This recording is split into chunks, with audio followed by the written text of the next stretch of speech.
கர்த்தருக்கு மகிமை உண்டாவதாக.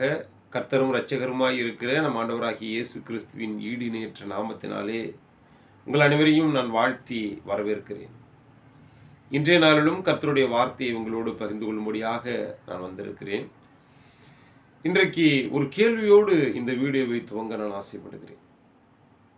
உண்மையான ஞானம் எங்கிருந்து உண்டாகிறது? இந்த கேள்விக்கான பதிலை நாம் தேடுவதற்கு முயற்சி செய்தோமேயானால் அநேக மனிதர்கள் எளிதாக சொல்லுகிற விடை என்னவென்றால், நம்முடைய கல்வியிலிருந்து, நம்முடைய அனுபவத்திலிருந்து, நம்முடைய திறமையிலிருந்து தான் நமக்கு ஞானம் உண்டாகிறது என்று இந்த உலகத்தார் அநேகர் சொல்லுவதற்கு எளிதான பதிலாக இருக்கும் என்பதை நாம் தெரிந்து கொள்ளலாம். ஆனால் வேதம் நமக்கு ஒரு வித்தியாசமான பதிலை கொடுக்கிறது. கர்த்தருக்கு பயப்படுவதுதான் ஞானம் என்று நமக்கு சொல்லுகிறது. கர்த்தருக்கு பிரியமானவர்களே, அப்படியாப்பட்ட ஒரு வேத வசனத்தை உங்களோடு தியானித்து கடந்து செல்லும்படியாக இன்றைய வார்த்தையை நான் கொண்டு வந்திருக்கிறேன். நாம் இப்பொழுது வேதத்தை திறந்து ஒரு வசனத்தை வாசிப்போம்.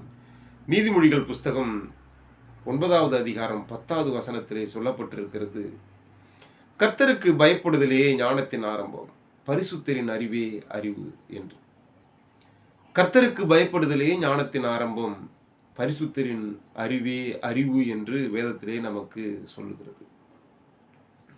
இந்த உலகத்தில் இருக்கிற மனிதர்கள் அநேகர் ஞானம் என்றும் அறிவு என்றும் திறமை என்றும் கல்வி என்றும் தேடி தேடி தேடி அதுதான் நமக்கு வெற்றியை கொடுக்கும், அதுதான் நமக்கு வாழ்க்கைக்கு முன்னேற்றத்தை கொடுக்கும், வருமானத்தை கொடுக்கும், நம்மளுக்கு ஐஸ்வர்யத்தை கொடுக்கும் என்று அதற்கு பின்பாக ஓடிக்கொண்டிருப்பதை நாம் வெகுவாக காணலாம். ஆனாலும் அதனாலே அவர்களுக்கு உண்மையான சந்தோஷமோ, உண்மையான ஆசீர்வாதமோ, உண்மையான மகிழ்ச்சியோ, உண்மையான வெற்றியோ கிடைப்பதல்ல. அது வெறும் மாயை என்பதை அவர்கள் தெரியாமல் சென்று கொண்டிருக்கிறார்கள். ஆனால் வேதம் சொல்லுகிறது, உண்மையான ஞானம் என்பது கடவுளுக்கு பயப்படுவதுதான் உண்மையான ஞானத்தின் துவக்கம் என்று நமக்கு தெளிவுபடுத்துகிறது. நாம் ஞானம் அடைய வேண்டும், நம் நல்ல விதமான வாழ்க்கையை அமைத்துக் கொள்ள வேண்டும், நாம் செய்கிற வேலைகளிலே வெற்றியை அடைய வேண்டும், நம் ஐஸ்வர்யத்தை பெற்றுக்கொள்ள வேண்டும், திருப்தியான ஒரு மனநிறைவு வாழ்வை நாம் அடைய வேண்டும் என்பதற்கு நாம் முதலாவது தெரிந்து கொள்ள வேண்டியது கர்த்தருக்கு பயப்படுகிற ஒரு சுபாவத்தை நாம் தெரிந்து கொண்டு அதை பின்பற்ற வேண்டும் என்பதை மையமாக கொண்டுதான் என்ற வார்த்தை நம்மோடு கடந்து வருகிறது. கர்த்தருக்கு பயப்படுதலே ஞானத்தின் ஆரம்பம், பரிசுத்தரின் அறிவே அறிவு என்று நமக்கு இந்த வேத வார்த்தைகள் நமக்கு தெளிவுபடுத்துகிறது. கர்த்தருக்கு பிரியமானவர்களே, கர்த்தருக்கு பயப்படுதல் என்றால் என்ன? அவருடைய தண்டனைக்கு பயப்படுவதா? அப்படியல்ல. கர்த்தருக்கு பயப்படுதல் என்பது அவர் நமக்கு செய்கிற தண்டனைக்கு மாத்திரம் பயப்படுவதல்ல. அவரை மதிப்பது, தேவனை மதிப்பது, தேவனுக்கு கீழ்ப்படிந்து வாழ்வது, கர்த்தருக்கு பிரியமான செய்கைகளை செய்வது, உண்மையுள்ள வாழ்க்கை வாழ்ந்து, சாட்சி உள்ள வாழ்க்கை வாழ்ந்து, கர்த்தரை கனப்படுத்துவது, இப்படியாப்பட்ட மனநிலையை தான் கர்த்தருக்கு பயப்படுதல் என்று வேதம் நமக்கு தெளிவுபடுத்துகிறது. கர்த்தருக்கு பிரியமானவர்களே, உங்களுக்கு இந்த வேதத்திலே இருக்கிற 2 சம்பவங்களை உங்களுக்கு சொல்லி, கர்த்தருக்கு பயப்படுதல் ஞானத்தின் ஆரம்பம், பரிசுத்தரின் அறிவே அறிவு என்பதை விளக்கும்படியான வேத சம்பவங்களை உங்களோடு பகிர்ந்து கொண்டு ஜெபித்து முடிக்க நான் ஆசைப்படுகிறேன். நாம் இப்பொழுது வேதத்திலே ஒரு பகுதியை எடுத்து வாசிப்போம். 1 ராஜாக்கள் புஸ்தகம் 3வது அதிகாரம் 5 12 வசனங்கள் வரைக்கும் நாம் வாசித்து பார்த்தோமேயானால் அங்கே சாலமோன் ராஜாவை பற்றி குறிப்பிடப்பட்டிருக்கும். தாவீதினால் கர்த்தருக்கு ஒரு ஆலயத்தை கட்ட வேண்டும் என்று மிகவும் பிரயாசப்பட்டு அதற்கான பொறுப்புகளை சாலமோனிடத்திலே தாவீது ஒப்படைத்துவிட்டு மரித்து போவான். சாலமோன் ஆண்டவருக்காக ஒரு ஆலயத்தை கட்டி அவருக்காக ஆலயங்களில் எல்லாவற்றையும் தாவீது சொன்னபடியே கட்டி முடித்ததற்கு பிறகு ஒரு நாள் இரவிலே சொப்பனத்திலே சாலமோனிடத்திலே கர்த்தர் வந்து, உமக்கு வேண்டியதை கேள் என்று சொல்லுவார். அப்பொழுது சாலமோன் கர்த்தரிடத்திலே அவனுக்கு ஞானத்தை தரும்படியாக வேண்டிக் கொள்ளுவான். வேதவசனம் சொல்லுகிறது, 1 ராஜாக்கள் புஸ்தகம் 3வது அதிகாரத்திலே வசனம் 9 நாம் வாசித்து பார்த்தோமேயானால் அழகாய் இது தெரியும்.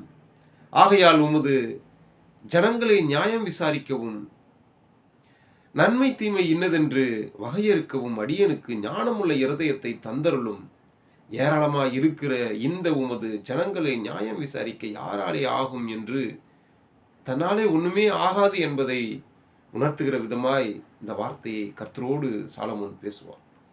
அதோடு இன்னும் சில வார்த்தைகளை அவன் சொல்லுவதை கேட்டு கர்த்தருக்கு மிகவும் உகந்த ஜெபமாய் இருக்கிறதாய் உணர்வார்.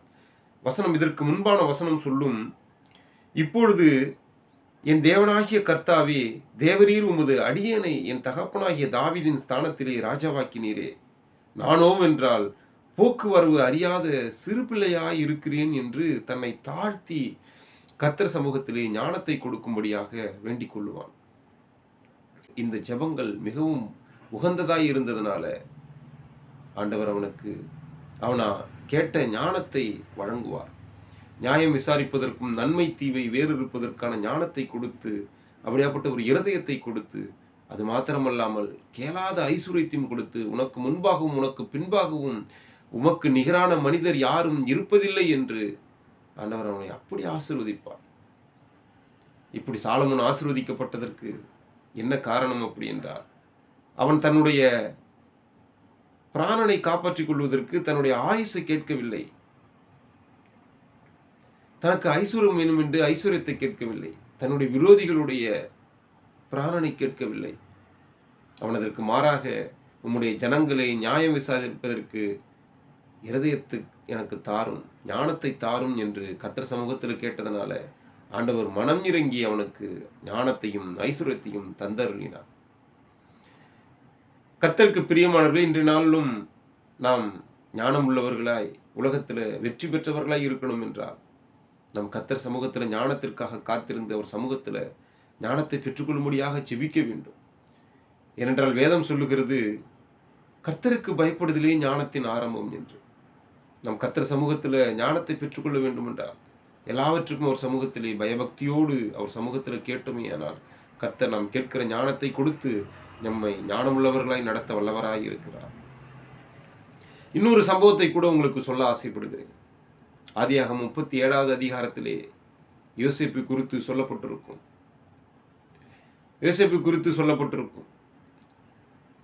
கர்த்தருக்கு பயப்படுதல் ஞானத்தின் ஆரம்பம் என்பதை உணர்ந்தவனாய் அவன் நடந்து கொள்வான். பார்வோனுடைய பிரதானியும் தலையாரிகளுக்கெல்லாம் அதிகாரியுமான போர்த்திபார் என்ற ஒரு மனுஷன் இருப்பான். அவன் இஸ்மவேலர்களிடத்திலே இந்த யோசேப்பை விலைக்கு வாங்கி தன்னுடைய வீட்டிலே எல்லா வேலைகளையும் பார்ப்பதற்காக அனுமதிப்பான்.